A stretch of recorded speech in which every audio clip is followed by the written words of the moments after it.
इस हफ्ते मार्केट में काफी लंबे समय के बाद हरे निशान में मार्केट नजर आया। निफ्टी में करीब 4% की तेजी और बैंक निफ्टी में करीबन 4.5% की तेजी दिखी। लेकिन एक इंडेक्स ऐसा रहा जिसमें पिछले 5 दिन में स्ट्रॉन्ग इन्वेस्टर सेंटिमेंट्स दिखे और उसने निफ्टी को भी आउट परफॉर्म कर दिया, और वो था निफ्टी मिड कैप इंडेक्स, जिसमें लगातार 5वें दिन ये तेजी बरकरार रही और इस तेजी में करीबन 8% बढ़ता हुआ दिखा ये इंडेक्स। चलिए अब ये जानते हैं कि इस वीक आखिर मार्केट में ये इतनी तेजी आई क्यों, उसके पीछे क्या कारण रहे। तो इसके पीछे जो पहला फैक्टर था वो रहा एफआईआईज की सेलिंग पर थोड़ा ब्रेक लगना, और इसके साथ ही थोड़ी खरीदारी भी एफआईआईज ने की। हालांकि वो काफी कम है, बट स्टिल उससे मार्केट के सेंटिमेंट में हल्का सुधार जरूर आया, क्योंकि वो काफी इंपॉर्टेंट है। दूसरा रहा यूएस डॉलर इंडेक्स का अपने रिकॉर्ड लेवल से नीचे आना।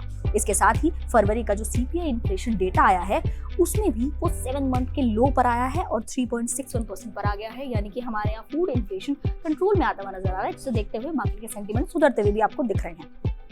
वहीं अगर इंटरनेशनल इंपैक्ट की बात करें तो जापान ने इस बार ब्याज दरों में कोई बढ़ोतरी, कोई कटौती कुछ नहीं की है, स्थिर रखी है। इसके अलावा फेड ने भी ब्याज दरों में कोई बदलाव नहीं किया है। फेड ने ब्याज दरें 4.5% पर स्थिर रखी हैं, लेकिन फेड ने कहा है कि इस साल के अंत तक स्लोअर ग्रोथ और हायर कोर इन्फ्लेशन की भी आशंकाएं हैं। हालांकि ये मार्केट के लिए एक नेगेटिव ट्रिगर हो सकता था, बट स्टिल मार्केट अभी भी हमें बंद होते हुए हरे निशान में ही नजर आए।